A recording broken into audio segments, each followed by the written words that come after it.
Ho, apa kabar nakama semuanya? Semoga nakama baik-baik saja.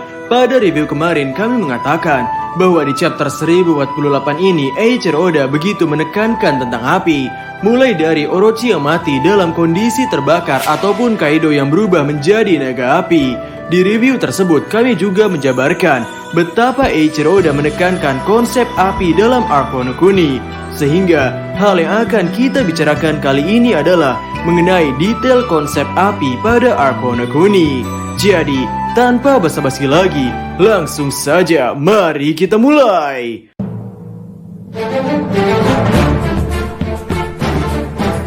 Arc Wano Kuni secara terang-terangan ditarget sejak arc Pang Hazard. Hal ini ditunjukkan dengan kemunculan pria bernama Kinemon. Pada arc Pang Hazard itu, Eiichiro Oda memperlihatkan sosok naga yang tentunya bisa mengeluarkan api. Dari sisi Kinemon itu sendiri, waktu itu ia begitu benci naga dan api. Dan Eiichiro Oda memberikan karakter Kinemon dengan julukan sebagai Foxfire Kinemon, di mana tebasan Kinemon ini bisa membakar musuh-musuh yang ada di hadapannya. Dengan kemampuannya ini, Kinemon mampu menebas api atau menghasilkan api. Ya, sepertinya konsepnya cukup mirip dengan bagaimana Brook menghasilkan elemen es. Selanjutnya, konsep sesuatu yang berbau api muncul lagi di cerita Wano Kuni, yakni pada saat rapat yang dilaksanakan oleh Kinemon dengan Luffy dan kawan-kawan untuk membahas rencana penyerangan Kaido di malam festival api. Ya, Eiichiro Oda di sini menggunakan nama Festival Api. Itu adalah festival tahunan di mana Orochi meninggalkan ibu kota dan ikut pergi berpesta ria dengan seluruh anggota bajak laut Kaido. Sementara itu, para warga Wano Kuni sendiri, saat malam Festival Api, mereka juga merayakan festival ini dengan gembira. Mereka berpesta dengan menggunakan alat musik, makanan, tarian, berbagai macam hiburan terjadi di malam Festival Api ini. Festival api warga Wano Kuni ini diakhiri dengan warga Wano Kuni yang melayangkan sebuah lampion sambil mengucapkan doa atau harapan yang ingin mereka wujudkan di waktu dekat ataupun jauh. Lalu, konsep api ini ditekankan lagi dengan perebusan Oden Kozuki di dalam minyak panas. Oden Kozuki mampu bertahan selama 1 jam, sebuah ketahanan tubuh yang sangat luar biasa. Namun naasnya Orochi mengingkari janjinya dan menyuruh anak buahnya untuk menembak tepat di kepala Oden Kozuki. Dan Oden pun mati dengan terbakar atau direbus. Selanjutnya Amatsuki Toki juga mati dengan bumbu-bumbu api. Ya, sudah tidak perlu dijelaskan oleh kami bahwa api adalah sesuatu yang merusak. Kami masih ingat betul dalam cerita The Legend of Avatar Aang, waktu awal Aang ingin belajar elemen api, gurunya tidak ingin mengajarkannya. Karena yang bisa dilakukan oleh api hanyalah merusak, berbeda dengan tanah yang bisa memperkokoh bumi, elemen air yang bisa menyembuhkan, ataupun elemen angin yang berguna untuk transportasi karena bisa melayang di udara. Dan memang benar sekali, karena api inilah Wano Kuni menjadi begitu berantakan, mengingat naga Kaido bisa menyemburkan biju dama dari mulutnya.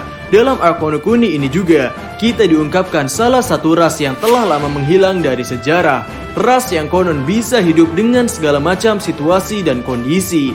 Mereka disebut sebagai dewa. Siapa lagi jika bukan dengan suku Lunarian? Suku Lunarian memiliki elemen alami yang bisa digunakan untuk berbagai macam hal. Elemen alami yang mereka miliki adalah api.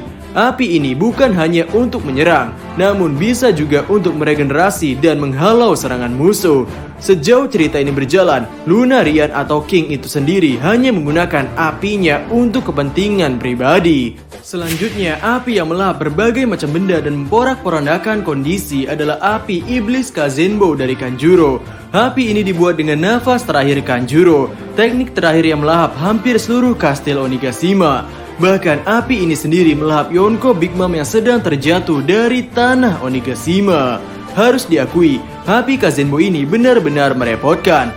Bukan hanya 1-2 orang yang merasa direpotkan karena api ini, melainkan seluruh samurai hingga anggota bajak laut Kaido sendiri cukup kerepotan dengan api ini.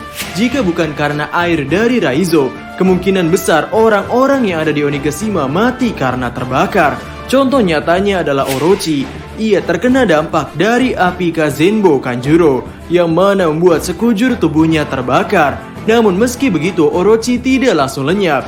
Ia sampai-sampai harus dikalahkan dengan cara ditebas oleh Denjiro, atau biasa kita kenal sebagai Kyoshiro.